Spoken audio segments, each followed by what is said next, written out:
Okay, we'll go ahead and get started. I call to order the meeting of the Manassas Park Governing Body for Tuesday, May 14th, 2024. First, we have approval of an amended agenda. The public comment time was moved up one slot. 2 closed session items were added, and the smart meter presentation was added as item 7B. Do we have a motion? Second. All in favor? Aye. Opposed, abstained, motion carries. Thank you. Please join us for a moment of silence. And Councilmember Amaya, would you lead us in the pledge?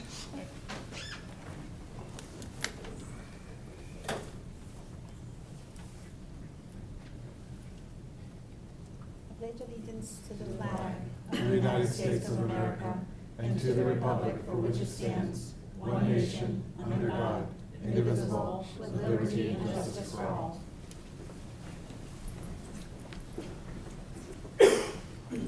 Okay. Is there anyone who would, at this point, like to make public comment? Seeing no one and hearing no one, we will move on. We have 2 interviews this evening.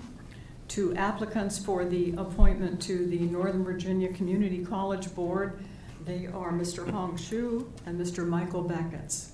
We want to thank both of you very much for making application, because we know how busy everyone's lives are, so thank you. Each applicant will have 3 minutes to briefly introduce themselves. Then each of us will ask our questions one by one in an orderly manner going down the line. And then each applicant will have 3 minutes for a closing statement. Please note that there is no public hearing for this appointment, and the vote will be taken on June 4th at that meeting. So our first applicant is Hong Shu. Would you please come to the table?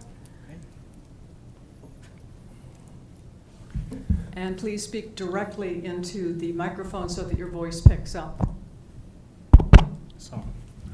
Okay, good evening. Thank you for having me here.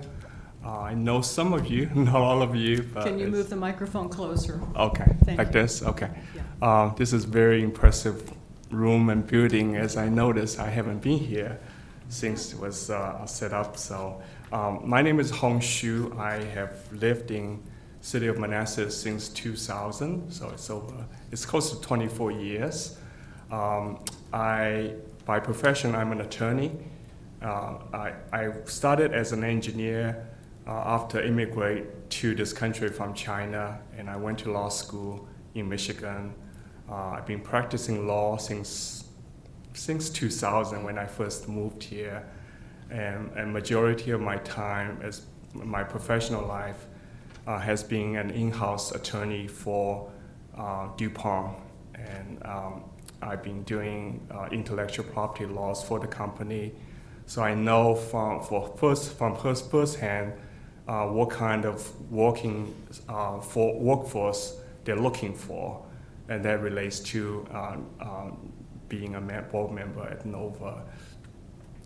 I recently semi-retired from DuPont, so I have more time now. I brought my daughter with me, my last daughter. She is graduating from Manassas Park High School this year. She's going to UVA after school here. One thing, as some of you know, I have served on a Nova board for many, many years, last decade. That was the time enrollment is not a problem. Everyone wants to go to community college. They just cannot have enough seats for all the students. And I noticed recently that enrollment has become not quite as demanding as before. Manassas Park has last year sent 25 to 27% of our graduates to Nova, which is still the highest high school in all the jurisdictions in Northern Virginia. But I think there's some room for improvement. Nova, being a community college, the largest in the nation, really has served 2 functions. One is to have a workforce that goes into companies like DuPont, and DuPont likes to hire people with 2-year college degrees. And another big function is to have high school students, typically the first generation college students going to Nova to take advantage of the 2-year education before transfer to a 4-year. A lot of people taking advantage of that route, but there are issues. I noticed that after 2 years of Nova, once you transfer into Virginia Tech, UVA, it doesn't usually take 2 years to graduate and get a bachelor's degree. It usually takes 4, 5, sometimes 6 and 7 years. So there's a disconnection between community college education and how students can be successful in college, in 4-year college. I think there's something I can do. I've been very passionate about children's education. Many of you know I serve the local school board. I really enjoy getting involved in children's education because I'm a strong believer the more you stay in school, you can have a more positive impact to your life. So thank you again for having me, consider me as a candidate here. Okay, thank you. We'll begin our questioning with Councilmember Javed. Hey, good evening, and thank you for coming. I guess you briefly touched on during your opening statement. What do you think is the top 2 challenges the college Nova is seeing at this age? Well, cost has always been an issue at Nova because we all contribute, each jurisdiction contributes some funding. I really think that, just like local high schools, local schools, and teachers' pay has always been an issue. That goes back to the funding issues, right? There are opportunity. People recognize this is a great opportunity for sending our kids there for 2 years before it's transferred to college. And as I mentioned, but after a while, people realize, you still have to spend 4 years in college. That all of a sudden become less attractive compared to what you intended to have 2 years in community college, 2 years in 4-year college. And I think, over the years, there are a lot of changes going on in Nova. I was involved with the president's selection 2 times during my tenure there. It's just lots of changes does not bring sort of stability that's needed for someone to settle in, and they really do a good job, prepare the students for the 4-year college. Thank you. Thank you. Councilmember Moore? Thank you for your presentation and your willingness to serve. Concurrent enrollment. What could you say about concurrent enrollment, high school students that are enrolled in community college classes, and how we might expand those opportunities for our young people? Major improvement since my last time around. I remember last time when I was here, Mr. Kasich was teaching the Nova English class in our high school, and that's the only class that's Nova related for dual enrollment. And now, as my daughter can tell you, there are many dual enrollment classes that's become available. I think Nova has been doing a good job, and our representative has done a good job to bring those classes into our school systems, and we could certainly do more. I think right now most of the dual enrollment classes are in the business commerce area. STEM can be an area we can expand next, have more math and science classes that's Nova qualified. And certainly I think a representative from city working with Nova, working with our high school can have a huge impact in that space. Thank you. Okay. Go ahead. Before I ask my question, I just want to say thank you, Mr. Hsu, because you've been a huge advocate for dual enrollment ever since I've known you. So that's a big testament to what you've done on the board. Thank you. I just was wondering, why do you think it's taking the students 4 years to graduate at the 4-year school? Is it because their credits aren't transferring, or more that they're not prepared for that type of environment? I think all the credits are transferred because there are agreements with 4-year colleges, right? If you reach a certain level of GPA, it's automatically transferred to 4-year. However, once they get there, they're just not being prepared to take the next level classes.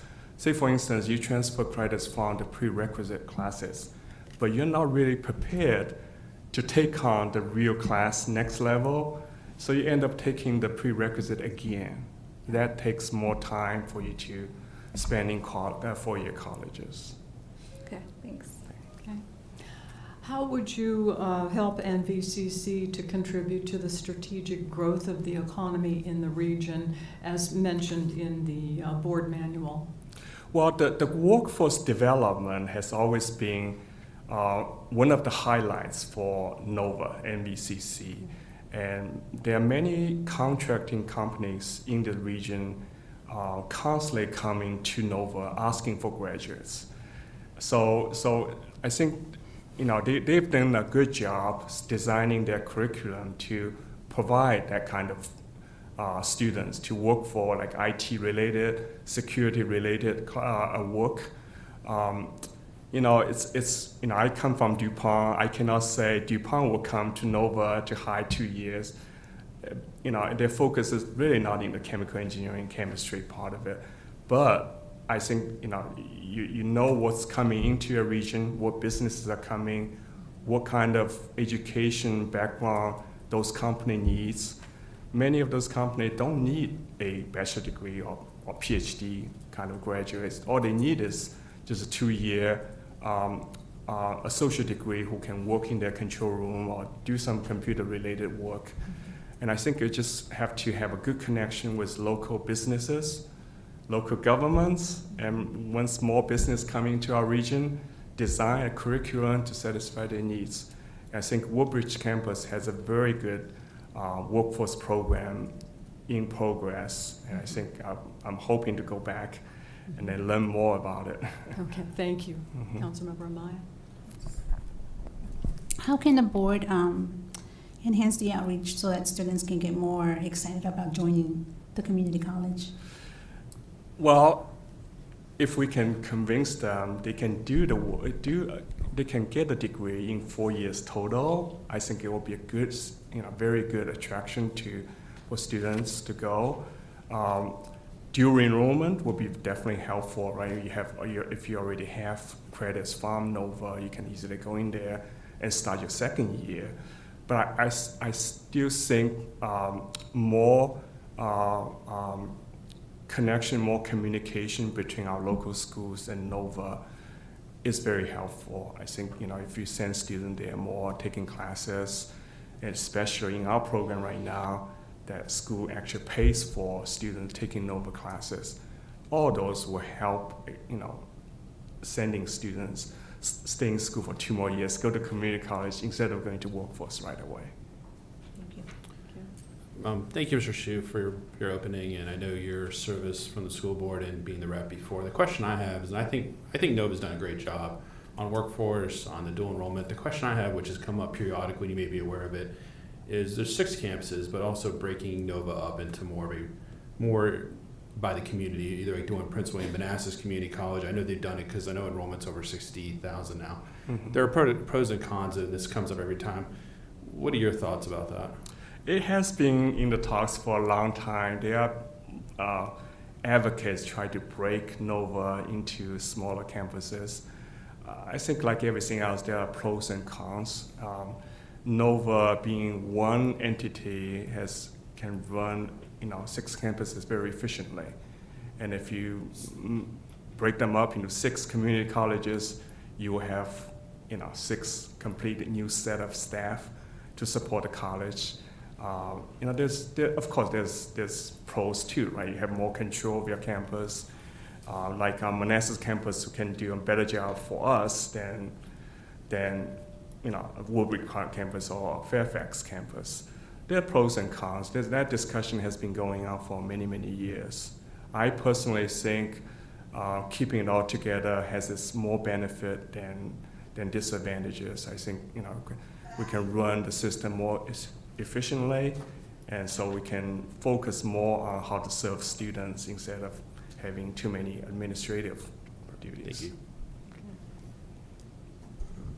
Thank you. I was going to say good afternoon, but good evening. Good evening. So I have a little different slant, and I'm thinking about the untraditional student. As I've gone in my career, I've worked with a lot of individuals like myself who worked while they went to school. I've worked with other individuals who went in the workplace, didn't have a degree, and then as they went on and worked, went back. And I remember statistics from some years ago that when the economy's down, that enrollment in community colleges tend to increase, especially with the adult students. And I know everyone here has talked about the Manassas Park High School students, but my question has to do with those Manassas Park residents who are not high school students that maybe are in a career, they want to change their career and do something else. Or, they feel that now's their time, for whatever reason, now's their time to go back to school. With that being said, how can you as a board member help Northern Virginia Community College attract and encourage that group of students? One thing NOVA has done very well in the past is to give credits for people, for example, military personnel coming to NOVA, that they already have some skills in doing their job in the military, and convert that into credit so they can have a head start of more credits going to college. So that's one aspect of it.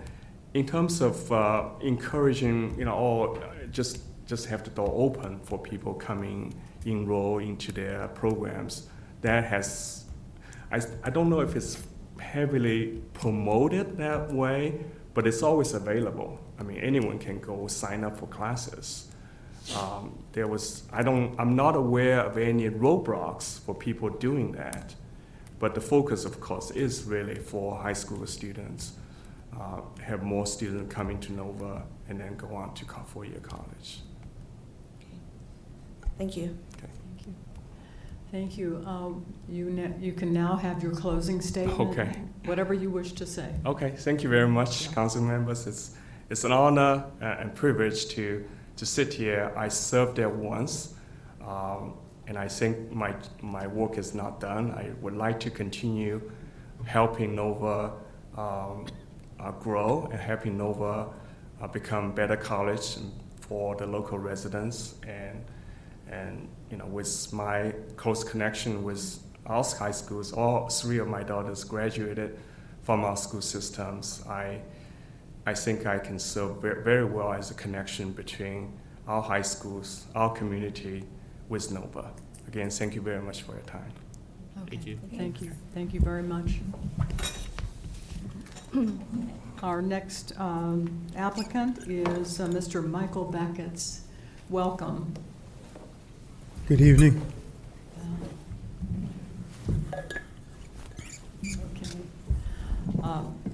Thank you for coming this evening, and you have 3 minutes for an opening statement. Sure.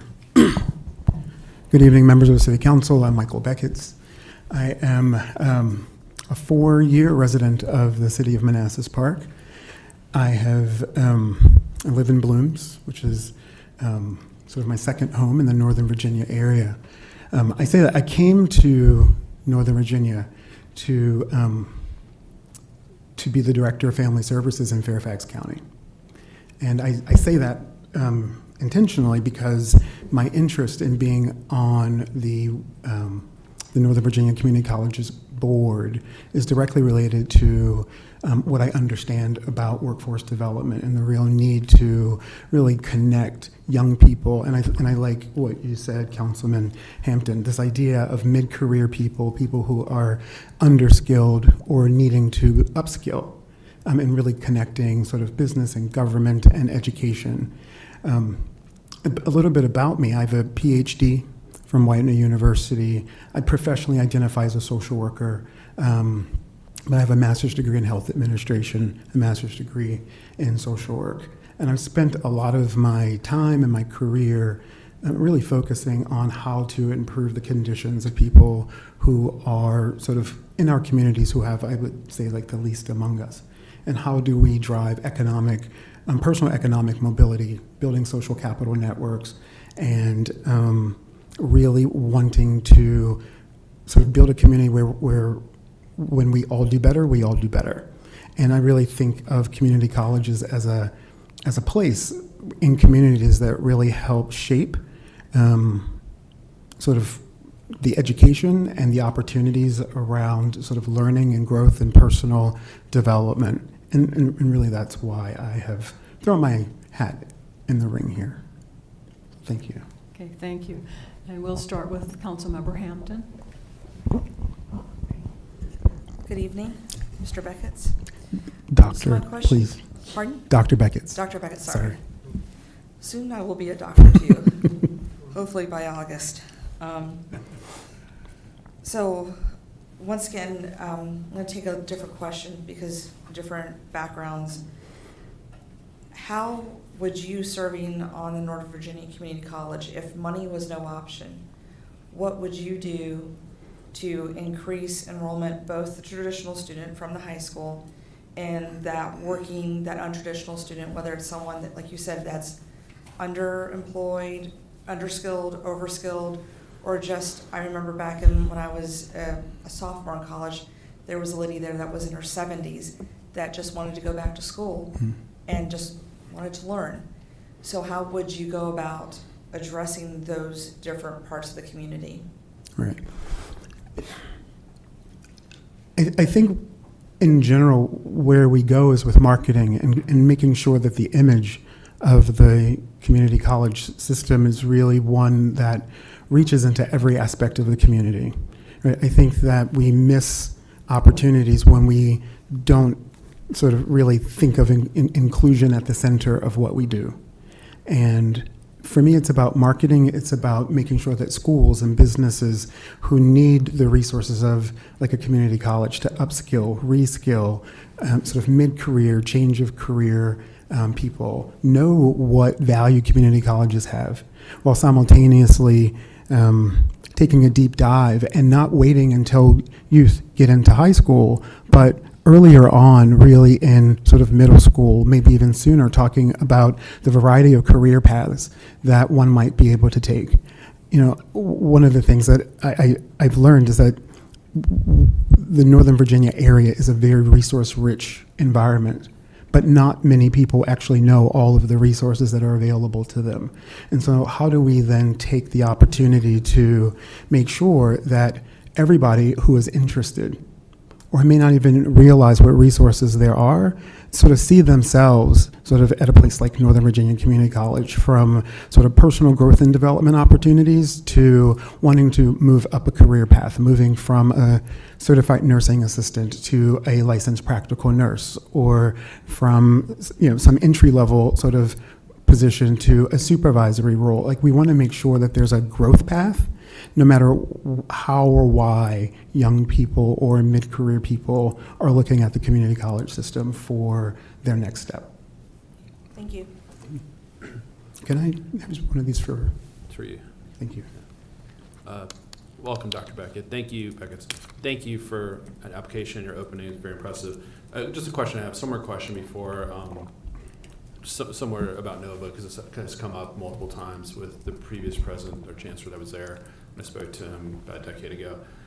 What do you believe are the pros and cons or possibilities, or what do you believe would be in the interest if they were able to break up the campuses or just keep it as a part of the Northern Virginia Community College? What are your thoughts on that?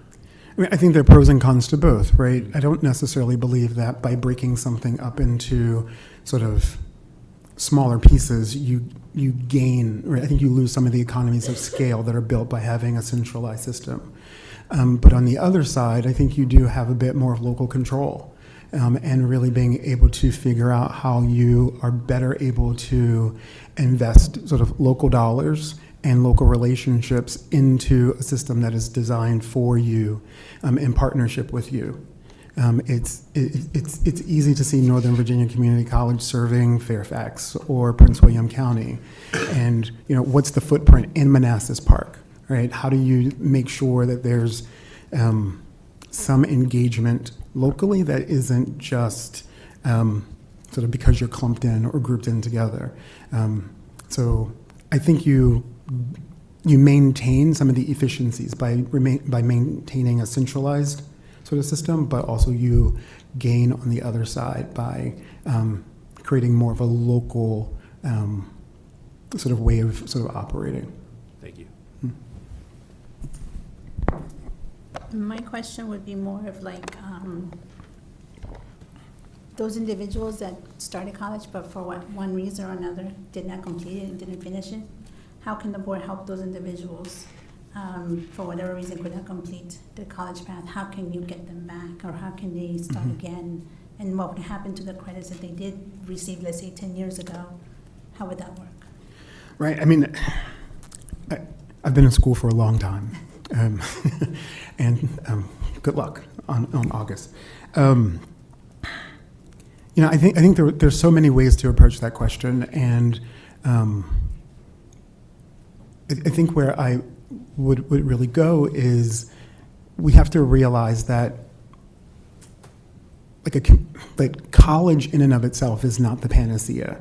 It really is what you can learn there. It's, you know, was that person who didn't finish college, right? I think there's some questions to your question. Was the person who didn't finish college, did they not finish community college? And if so, what do you do sort of with the credits that are lost? I think, you know, there are sort of colleges that speak about credit for lived experience and things of that nature, but at the same time, we also have to recognize that times have changed, and we also have to recognize on the fiduciary side of this that the college is also a business, and we want to make sure that that we honor the sort of the strength and the reputation of the school, and if you just start forgiving sort of credits that have expired, then you have to. I think we would have to ask ourselves the question about the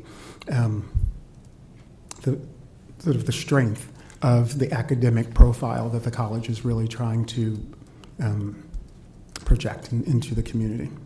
Okay, thank you. How would you help the community college to contribute to the strategic regional growth regarding economy? My sense is that the leadership of the college, especially for the campuses that are regionally aligned with the city of Manassas Park, would actually have to understand what's happening here. I think that it's really important that the leadership of the college, the governing body, the local economic development authorities are really speaking to each other about what the expected growth path is for the city and for the region and what's really needed. What are those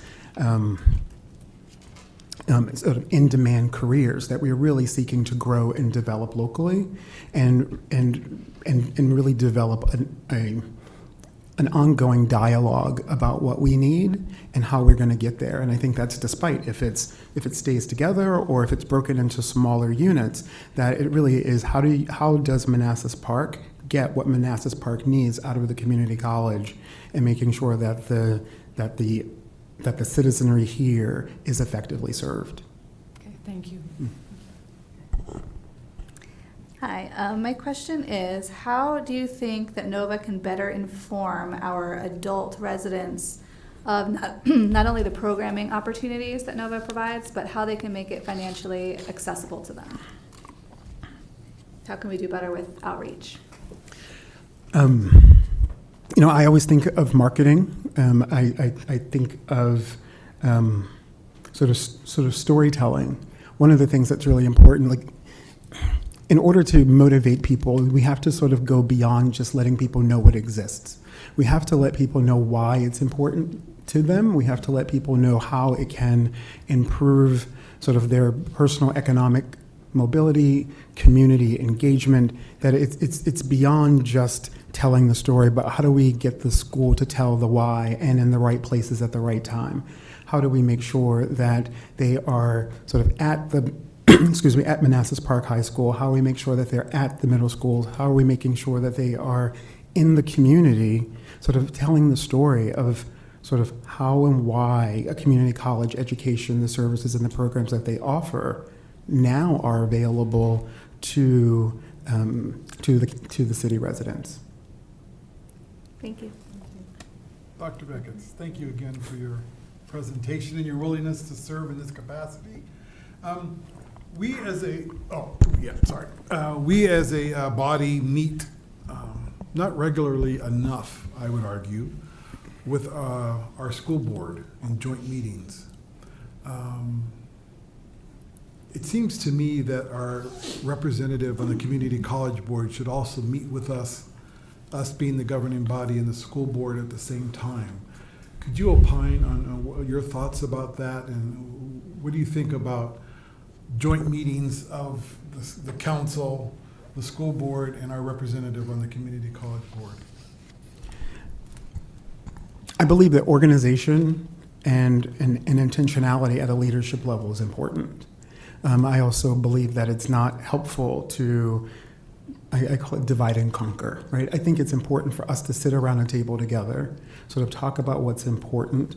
I think that there's such an alignment between sort of the governing body, the school board, and sort of this particular position, sort of speaking about education, lifelong learning, and how do we sort of bring this all together to make sure that we're thinking about the broader community who's outside the context of the school system, right, the formal school system. How do we make sure that young people are engaged while also recognizing sort of the role of the governing body in sort of making sure that Manassas Park is getting what it needs from the community college system? So I'm all for it. Thank you. Appreciate it. Go ahead. Thank you for joining us tonight. I guess walk me through your thought process on how you would prioritize students' needs versus financial duties with the stakeholders. Could you tell me a little bit more about students' needs? I guess developing the curriculum further, or adding additional Okay.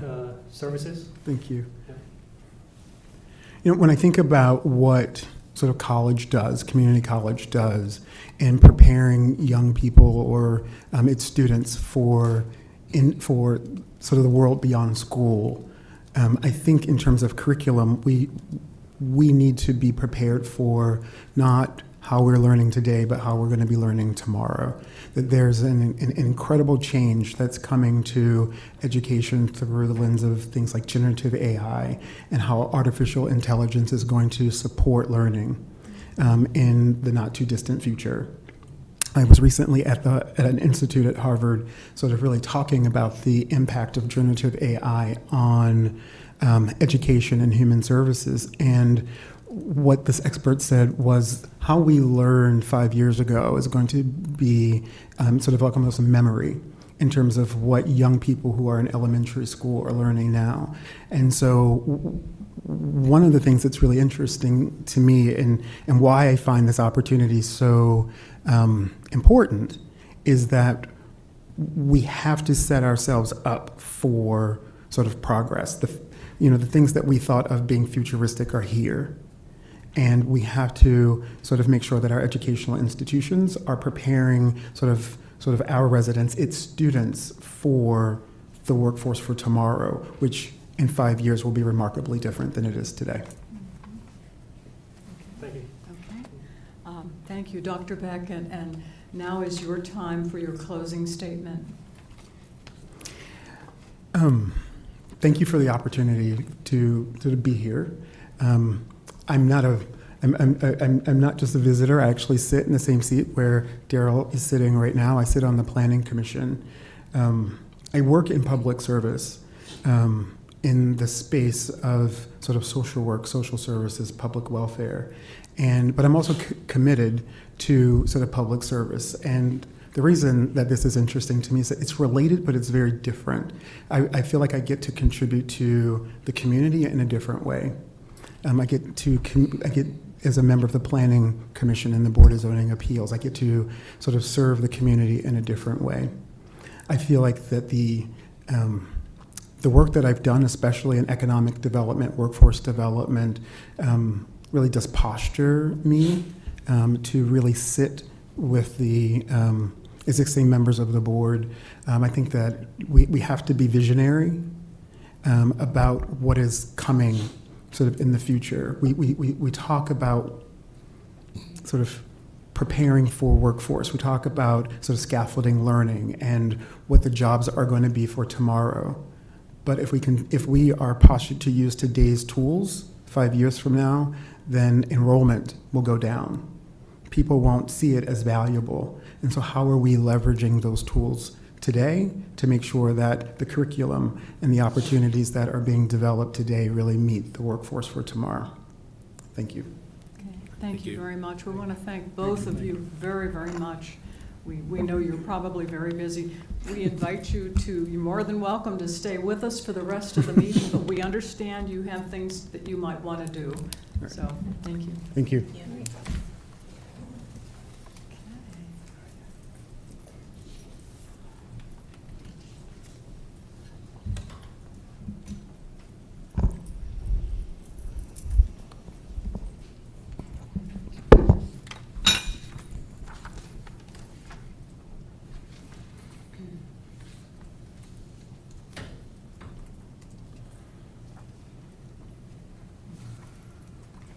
Thank you so much, ladies. Much appreciated. Okay.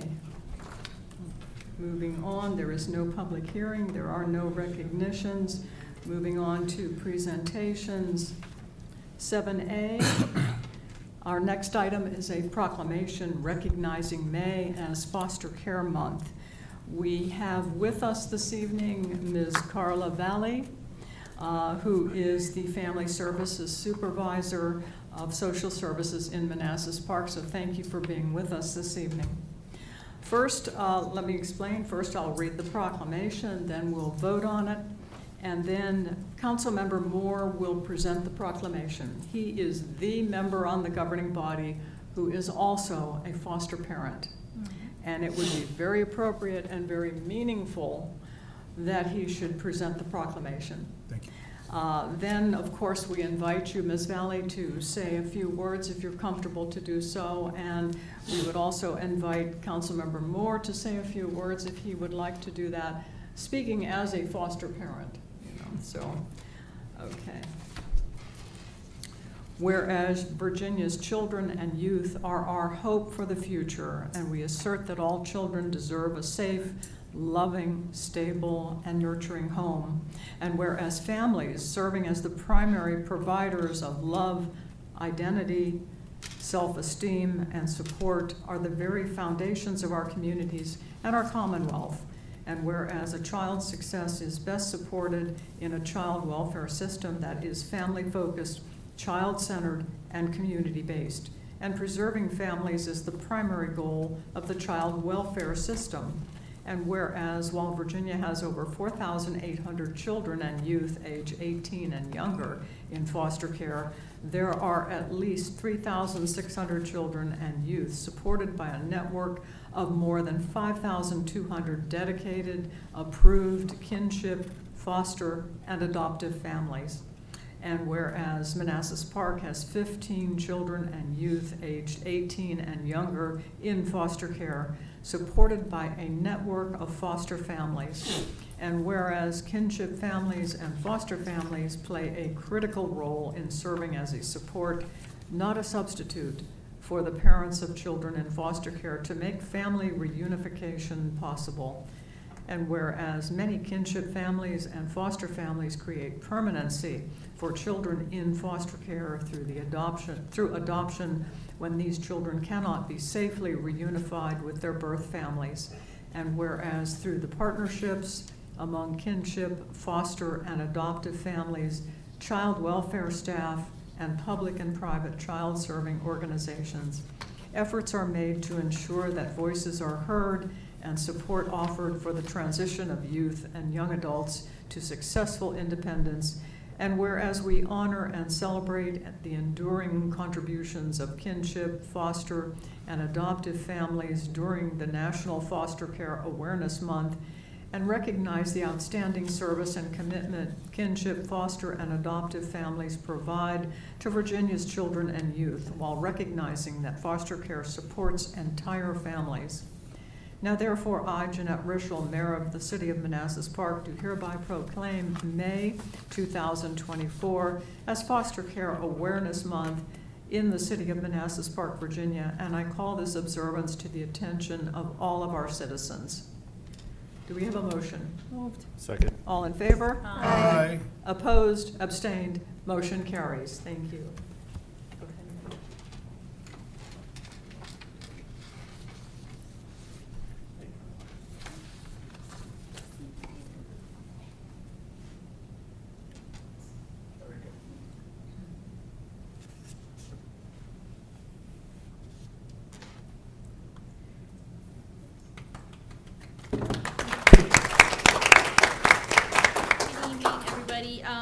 just wanted to say that we are thankful for the foster parents that we do have. However, making sure that this is a month that brings everyone's attention to foster care, kinship, and reaching out to your local DSS to inquire more information about what it looks like. Thank you. Yes. And I'll just briefly say, as a foster parent, my parents were foster parents. For 30 years, my mother and father kept foster kids. And for me and my husband, it's been the most rewarding thing we've done in our lives.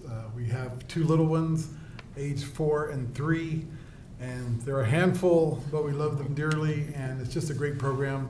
And would encourage anyone out there who's thinking and considering, our DSS program is an amazing program, and would just encourage you to become a foster parent, because there's so many little ones out there that need our love and attention and our protection.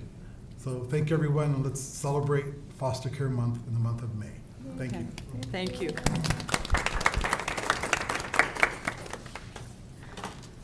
Okay, moving on to 7B, which is smart meter presentation.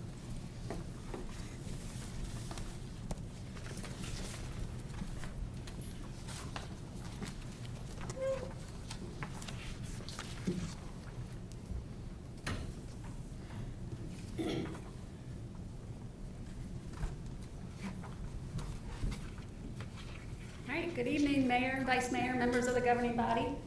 I was here in February and I gave you guys kind of a rundown of the smart meter project that we have going on in the city. Just as an overview of the project, we have the water meter upgrades were originally approved on July 19th, 2022. Our current water meter software, which is Neptune, expires on June 30th, 2024, so time is of the essence. There are 4,288 water meters in the city that need to be swapped out.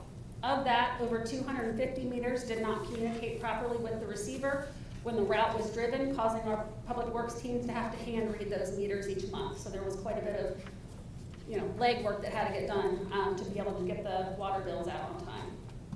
Some benefits of the current project: no longer need someone to drive the route in order to collect meter readings. This frees up an employee and reduces the city's carbon footprint by taking a vehicle off the road.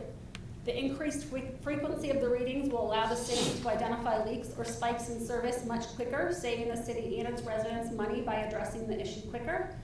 Residents will be able to monitor their water consumption in real time and adjust their usage as they see fit once the portal is live, which they're working on building the portal now. They needed to wait until they got meters installed and were collecting data before they could really put the rest of the software together. So once that portal is live, then we'll start pushing that stuff out. And then we'll have closer meter readings and billing dates because we're kind of constantly monitoring the meter reads. So a little bit of a project update. All right, our contractor USG, with support from our public works team, began changing out the inoperable meters, which were about 250 of those, around the city in mid-February. These were the ones that were traditional hand reads, meaning staff had to go out, unlock the meter crock, and look in, write down the meter reading, and report it back. And so there was quite a bit of time was taken in order to read those meters. So we did those first in order to get them switched out so that we could reduce the amount of time it took us to do the meter readings. Due to issues with the subcontractor slated to do a bulk of the installs, the full deployment did not start until mid-April. You probably remember in the February meeting, I told you guys it was going to start being at the beginning of March. It did not. We've had numerous issues, and maybe you've seen some of them on Facebook. I'll go into them here in the next bullet. But the city has had numerous issues with the subcontractor, which has impacted our residents. This includes leaking meters. Water is found flowing out of the meter crock. They've forgotten to turn the water back on to the resident, leaving the resident without water until they are able to deploy a staff member to go and turn the water back on. Not putting the lid back on and securing the water meter, and then misprogramming the new meter. Our public works team has actually had to themselves retrain the subcontractor on how to do this work that we contracted them to do. It has been full of a lot of issues. I can assure you and our residents that any water that was leaking out of the meters or out whichever side, whether it's on the city side of the meter or on the resident side of the meter, they are not being billed for. However, it does cost the city money when we're losing this water, so we are having to pay for it. These are things that we are tracking, and may have to seek reimbursement from the contractor. Again, these will be things where we've been working with Dean and talking to him about. We'll have to get more online with him to figure out how we'll go about it. But you know, we are aware that this project hasn't necessarily been going the way we would have liked it to have gone.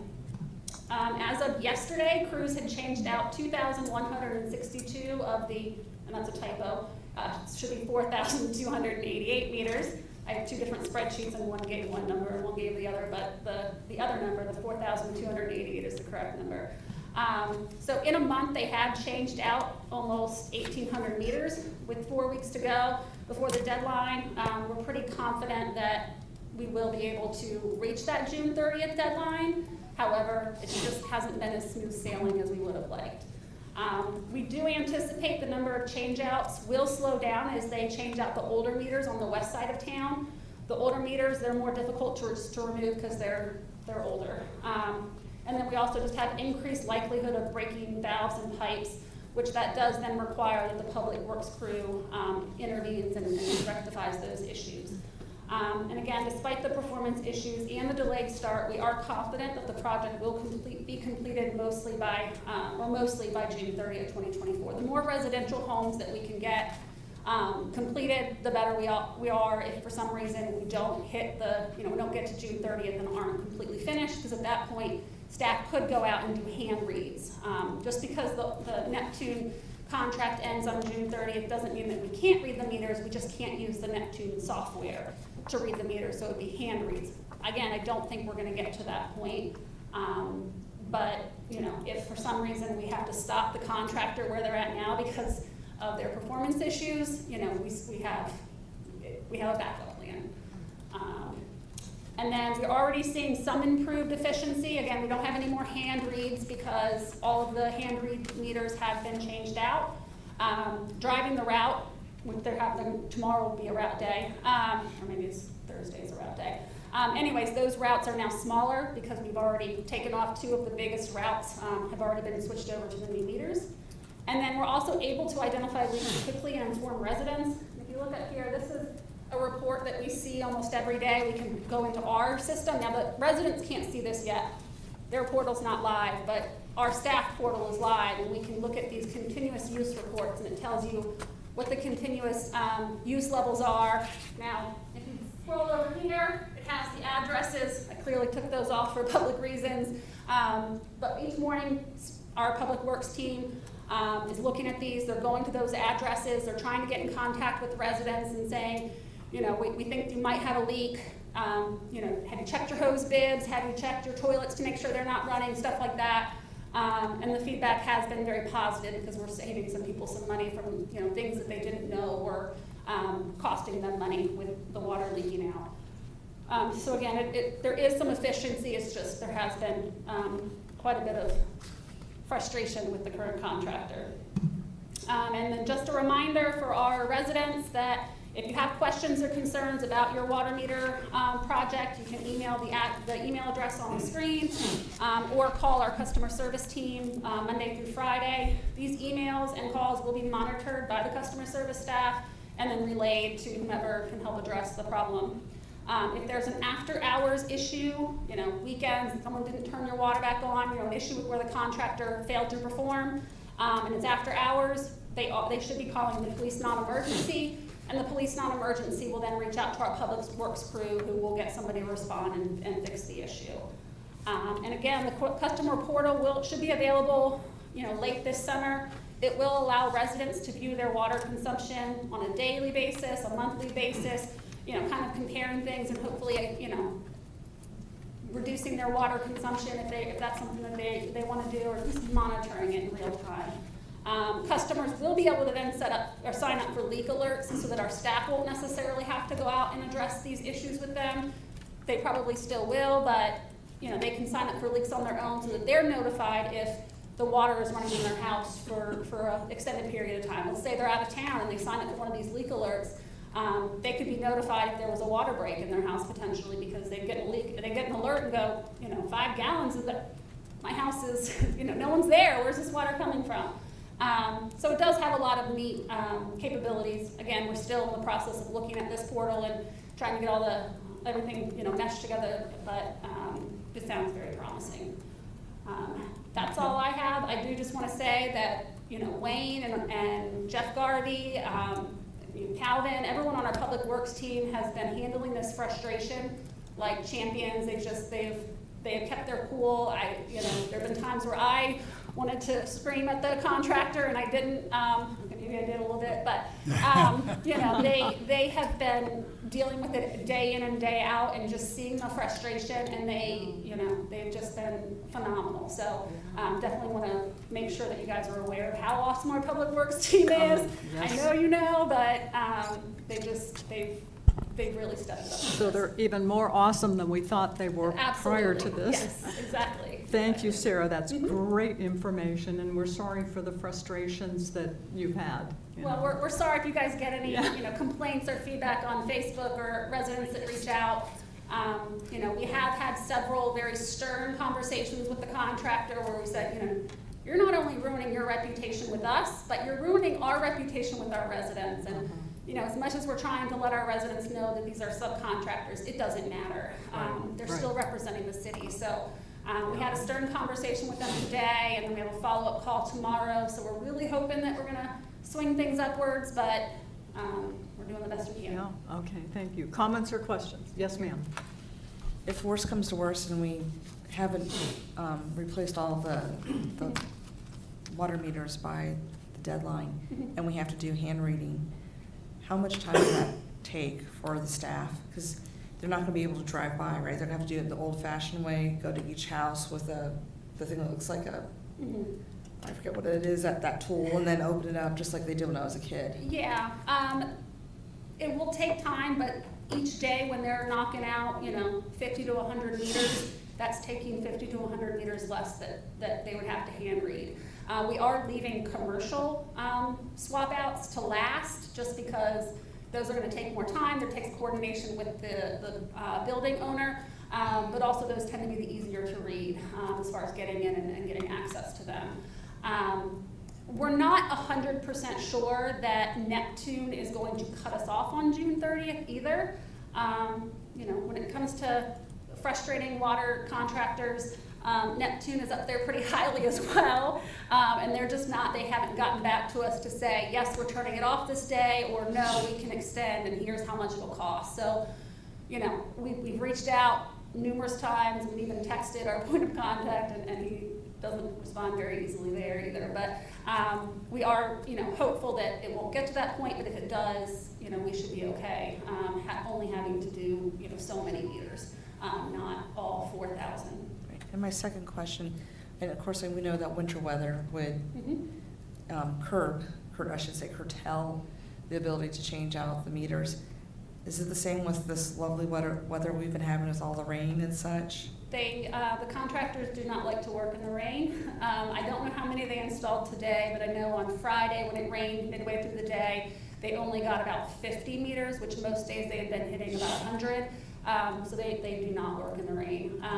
They are aware of our timeline as far as June 30th being our goal. So they are going to work this Saturday and install residential meters to help make up for last Friday ending early, but also we can't have them changing out meters on the days that we read the meters just because logistically there's too much information going in different directions. So Thursday, Friday, or maybe it's Wednesday. There are 2 days this week anyway where we're doing meter reads, and so they're not going to install those days. So in order to keep their momentum going, they will be working this Saturday. Okay, thank you so much. Thank you for the presentation. They updated mine last week and they're very friendly, and they're pretty fast, so thank you. Thank you. Okay. Councilman, comments or questions? Yes, ma'am. Yeah. I have 2 questions. How are the residents going to be informed of the portal and how they can use it? How are we going to get that information out? Great question. We will be pushing that out on social media and on the city website, probably even the variable message boards and the water bills. Once we get a link, I'm hoping there's a QR code and stuff like that. It'll be heavily publicized. And then any future bills that they might get, we'll have it on there as well. Okay. And then I guess just a reminder, I've been hearing that people are not being told that their water is being turned off. I know we had talked that they're supposed to knock on the door and leave a thing, but it's not happening. If we could just remind them. Yeah, that was another thing that was on their SOPs that they revised and sent me today where, we're calling them out on they're not following these SOPs that they keep mentioning. But I will bring that up again tomorrow in our conversation with them. Thank you. Thank you. Okay. Councilmember Moore, questions? No. Oh, okay. Thank you very much, Sarah. Thank you. Very informative. Okay. Moving on to new business, FY2025 proposed holiday calendar.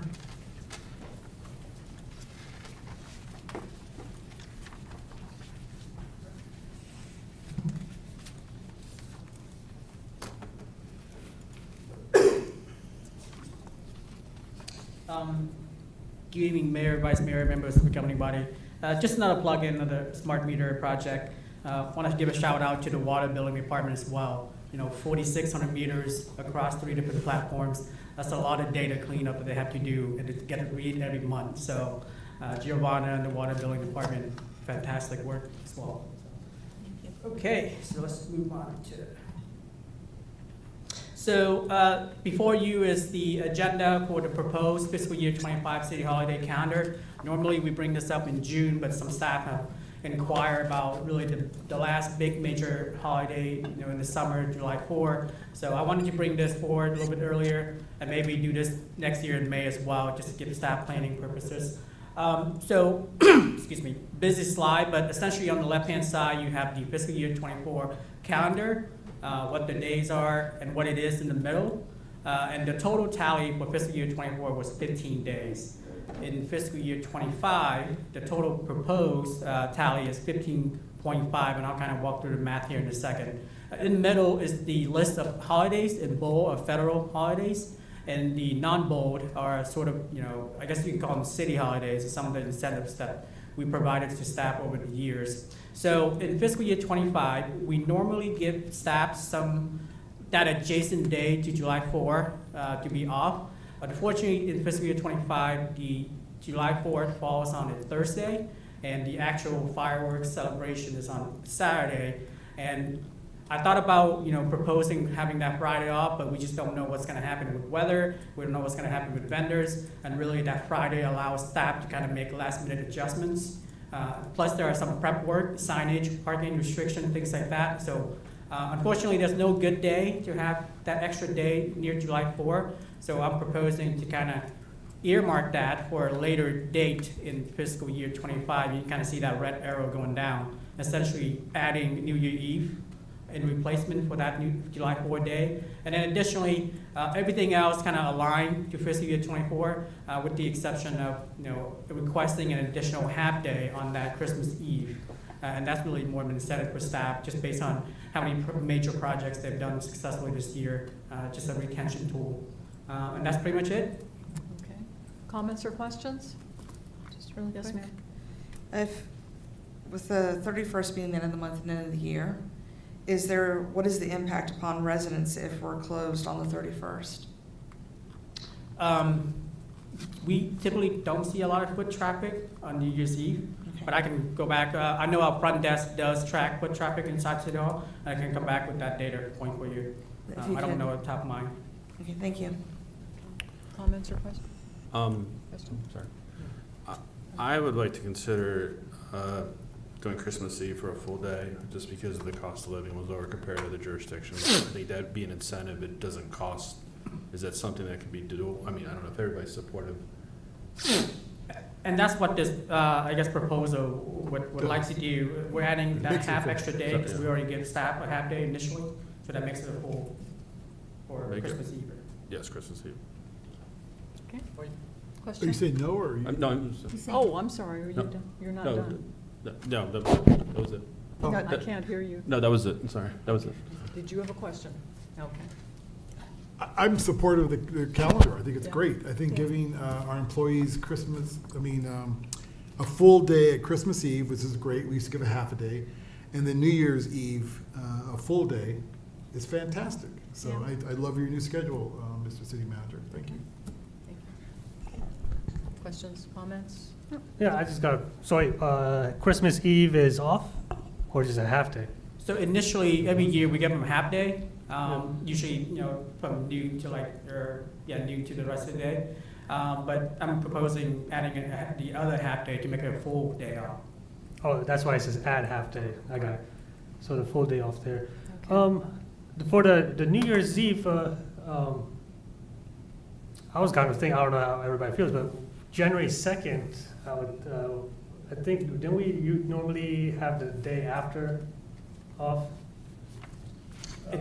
Not the one day before New Year's? I think maybe a while back, a couple years ago, I was just bouncing off the last year. Or the last we didn't year, have right. July 2nd off. But if that's the direction y'all want to go, I can. Well, I mean, everybody's gonna be up late New Year's Day, so, waking up early, late the next day. Yeah, I think they're up late New Year's Eve. You do 2 days? I think staff. Well, I will- meant New Year's Eve to New Year's Day, yeah, you're right. Yeah, so the second one should be rested. I think in the past years, they may have given the January 2nd off because of when it fell. I see. Yeah, good point. Okay. But, it's whatever you guys decide. No, I mean, that's fine. You could give it a second if you want. So we're just adding the We're adding half a day net. half a day, yeah. Okay, so, and there are no changes other than what is here? Correct. This is the what you see on the right-hand side is the proposed fiscal year Okay, 25. Okay, thank you. Are there any other comments or questions? My last comment is, I'm just loving the fact that we have decided, the second year now, of moving the 4th of July to that Saturday. Yeah. Just the savings, and for our employees to be able to spend time with their families on Independence Day, is just much better. Yeah. Oh, we're also not competing It with is. everybody else. And we're not competing with everybody else. Even though we were the first city to have fireworks in That's this right. area. We have the best program, Oh. but, And it helps with the traffic too, right? If you have Yeah. two fireworks going at the same time. Yeah, if anybody's been stuck out there when they're at the same time, it's miserable. right, And I think it's wonderful we give the day before Christmas. same here. Yes, that's very important, okay? If there are no other comments or questions, the motion would be that the governing body adopt the attached FY25 holiday calendar resolution as presented. So moved. Second. All in favor? Aye. Opposed, abstained, motion carries. Thank you. Thank you. Next is FY25 school budget resolution. I guess that's still me. No additional comments. Pretty standard resolution for the school. Just a couple points, things to point out. The amendment listed there, it's actually a typo, it's the A2 on the bottom for the comments. And then it does, just like previous years, it does include the, it's kind of double count, the school transfer and the capital transfer for the school. Okay. Are there any comments or questions for city manager? Okay, I don't see or hear any comments. Staff recommended motion is that the governing body approve and adopt a resolution for the FY25 Manassas Park City Schools budget as presented and subject to final city attorney review. So moved. Second? All in favor? Aye. Opposed, abstained, motion carries. Thank you. Moving on to 11C, FY24 Safe Streets and Roads for All grant submission and resolution of support. Good evening, Mayor Rischel, Vice Mayor Mensing, members of council, residents, staff, and guests. I'm Calvin Odell, the Director of Community Development. In the end of April, the USDOT issued an amended funding opportunity for the Safe Streets and Roads for All program. There's over $1 billion available through this amended funding opportunity. It's rather interesting. It's for implementation, planning, and demonstration activities. And the city was previously awarded money under the Safe Streets for All program for our Vision Zero plan in coordination with Prince William County. But this is essentially us. We would be seeking a planning and demonstration grant for supplemental planning activities and demonstration activities. And demonstration activities essentially means things that are not permanent in nature. So you'll notice that when it comes down to actual installation of projects in our project list, that these things are temporary measures. We're essentially becoming a clinical study, if you will, so that we're guiding the future plans and improvements of the Safe Streets for All program. But it would inform our future action plan being developed by Prince William County. That would be the purpose of us joining in on this grant opportunity. We worked with Merchant McIntyre to develop a project list for this, and it would be essentially a Route 28 pedestrian crossing study. And I think we actually had another incident there this past weekend, but I don't know if that was in our city or just outside of our city. We would include the Connor Drive South feasibility study. That's that Connor Drive South extension where we had hypothesized a circle and everything, but a feasibility study to study cost and the actual construction mechanisms there.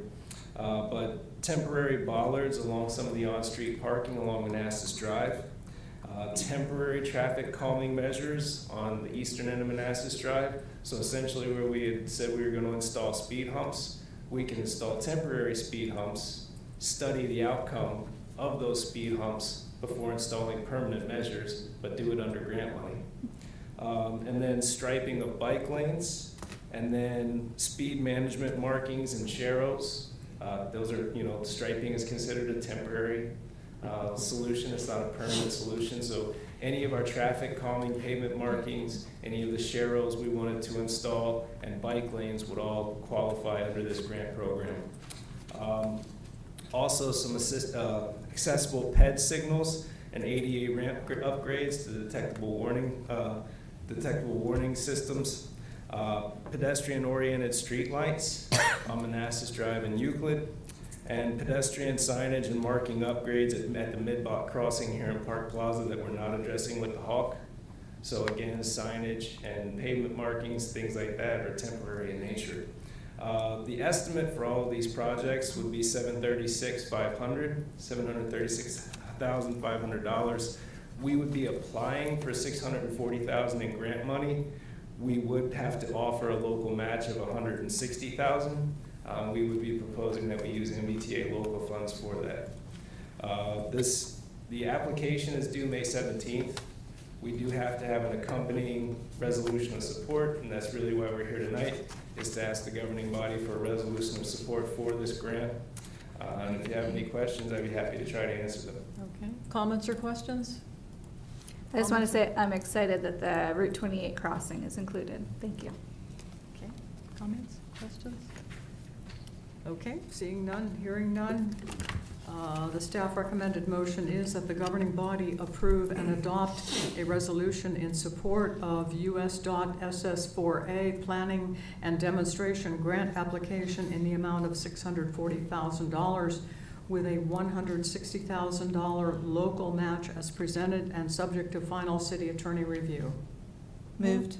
Second. All in favor? Aye. Opposed, abstained, motion carries. Thank you, Calvin. Thank you. Yeah. Okay, moving on to 11D. Our Commissioner of Revenue, Ms. Debbie Woods, has requested to speak to us.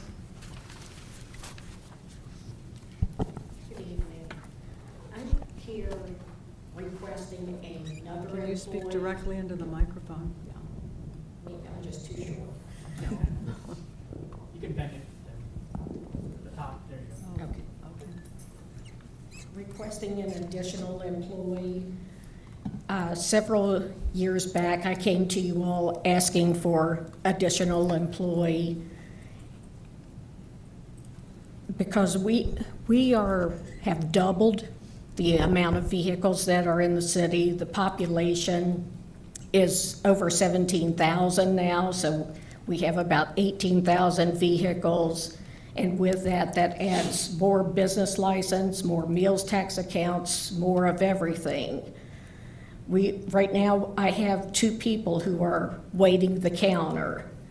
The other 2 are working on business personal property, and we just cannot keep up with it. We're working 10 and 11 hours days, and I know you come to meetings, you see my car out here every night, at least till 7 or 8 o'clock. I'm working on weekends, we still can't keep up. There's just too much to do. So I know that I had come to you and told you earlier, a couple of years back, that the personal property and the real estate would be late, because if I have to fill in for somebody working at the counter, then I don't have time to get my work done. So that is drawing me away from getting my work done. And right now, we also have the software conversion where they are asking us to spend time cleaning up the software records, so it's not taking garbage out and putting garbage in. But there's just not enough time to do that. So I had to ask the city manager when we were doing the budget preparation to add another employee. He said he asked me, did I want to add a full-time person or 2 part-time people like the treasurer was doing? And I told him I would rather add a full-time person because it would be easier to get DMV access and Department of Taxation access for one person than it would be for a couple of people. So he said he was putting that in. About a week later, I got an email, well, everybody got an email that there was a hiring freeze. So that's when I talked with the mayor. She suggested that I come and talk to you all. Are you done? I don't want to interrupt Yes. you. Yes, Okay, ma'am. Okay. First of all, thank you for speaking with us. I do have a suggestion. The first and foremost, I think you need to replace the staffer who has given notice, the staffer who's leaving. I mean, Yes, ma'am. that's very important. That be done immediately. We're And working then- on that. Okay, and since the budget is really essentially set for FY25, maybe we could observe the revenue, see how it progresses through the coming months, and see what happens. I mean, obviously, the budget, there's no room in it, and we'll be discussing that a little bit later. We cannot predict whether or not there will be the revenue needed to make that extra hire, but the governing body needs data in order to make an informed decision. So I know this is probably not what you want to hear, but that would be my suggestion. Okay. Yeah, and you mentioned that, did you mention that there would be a delay in the billing again? Yes. Okay. Comments or questions from the governing body? Yes, ma'am. Thank you for letting us know. My question to you is, how many staff do you have total, part-time and full-time, including yourself? 4 currently full-time, If- but one that had just given her resignation And- last week. Okay, so she's got another week, and then you're gonna be down to 3? Yes. Okay. If we, and I'm not promising anything, but if we could make it happen where we could at least get you a part-time person, I know that's not ideal, but how would that offload some of the burden off the staff? Anything would help. Okay. And, or what specific skill sets does the individual need to fill the position? Definitely somebody who can multitask Okay. and is a quick learner. It's mostly everything is going to need to be taught from one of us, Okay. because we have been to all the classes and, Right, you have to do that transfer learn of it. knowledge? yes. Okay, thank you. Thank you, Commissioner Avenue. I know that one employee I gave notice, I thought that employee was already gone, but I have a question for the city manager. I know the customer service division, there was an increase in that budget. Is it possible that 10 hours out of that can go to her just to assist a little bit? Yeah, And it's, so- I'm just giving suggestions, so possibly for the next budget, as the mayor said as well. Yes, a lot of points. First, thank you, Debbie. Debbie and her staff has really been tremendous in helping us with the ERP. So thank you. It does take some time away from her team. Debbie, correct me if I'm wrong. I think after Quinn leaves, you still have 4 full-time. Is that right? I just want to get the number correct first.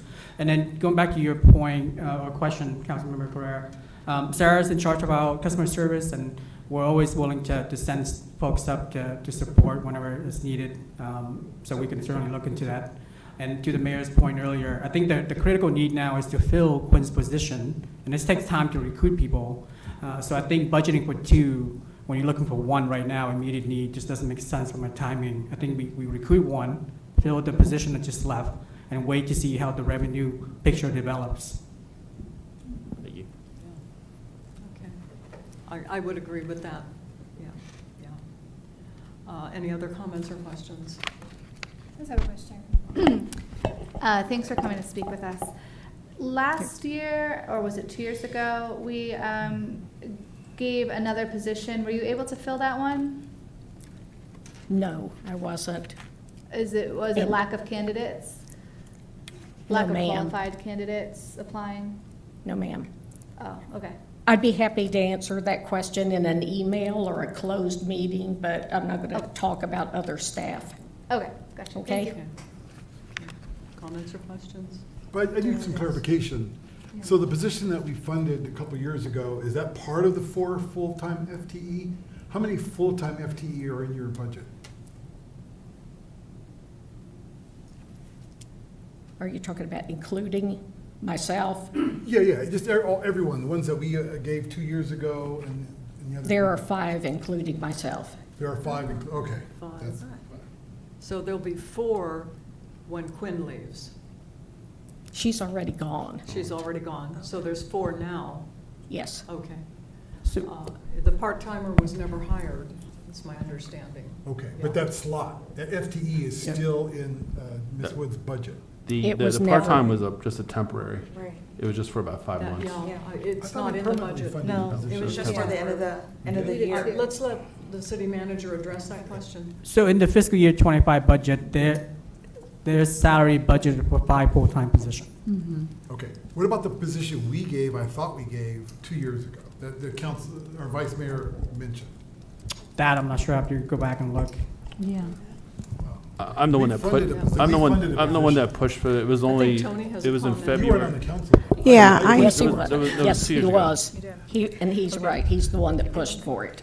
I do have a comment. We did add an additional FTE in FY23. She had 4 FTEs. You guys approved an additional one. She now has 5 budgeted. But you also approved a part-time position temporarily. That was never filled.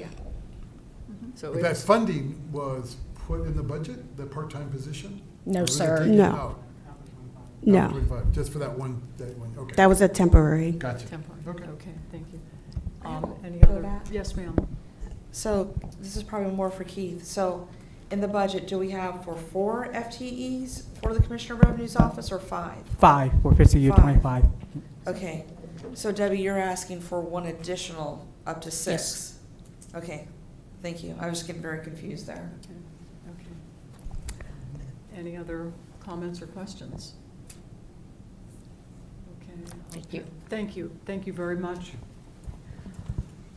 Okay, FY25 Budget, Public Hearing Guidance.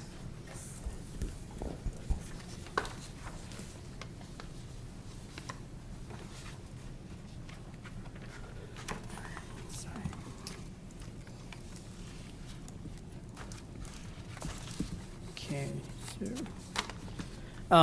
good evening again. So, make sure, I was missing one thing, there we go. So this is just really a reminder slide on sort of the model that is being proposed for advertisement, and then sort of the next step. So just to kind of reminder for you all, last meeting, we kind of decided on 1.405 real estate, which is 2.5 cents reduction, 350 personal property, 3% COLA, freezing the zoning position. And the way we're going to balance that budget is by fiscal years, you can see there. In fiscal year 21 or 25, we have 219,000 surplus. Again, that's moving ARPA funding for, or a CIP ARPA project forward so that we can free up some of that general fund. And then for fiscal year 26, we have a deficit of 30, but we're going to balance that with the excess, ARPA excess that's earmarked for the community development building. And then in the out years, 211,000 less in contribution to reserve. So it's not taken away from reserve, it's just less contributions.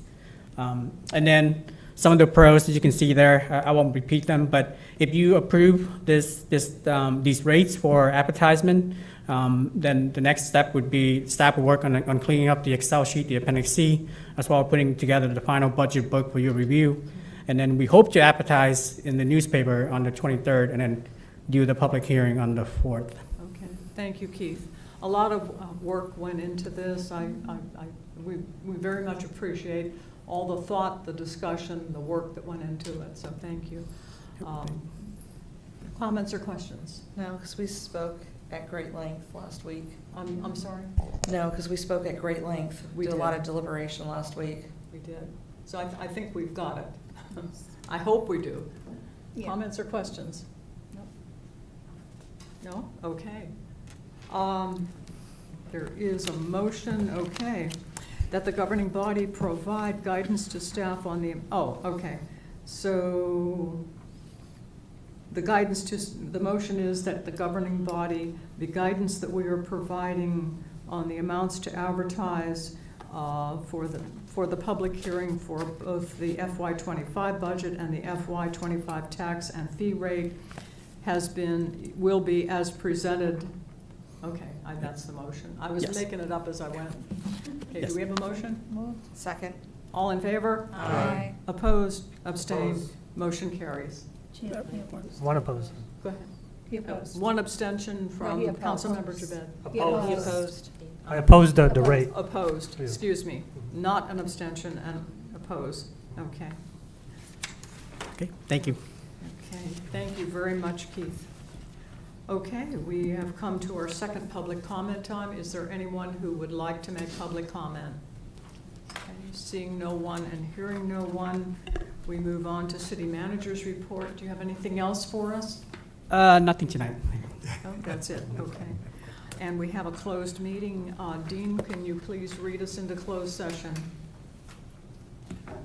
Yes, I recommend the governing body go into closed meeting to consult with the city attorney regarding 2 legal matters requiring the provision of legal advice by the city attorney pursuant to paragraph 8 of subsection 2.2-3711A of the Code of Virginia. So moved. Second. All in favor? Aye. Opposed, abstained, motion carries. We'll take a 5-minute comfort break.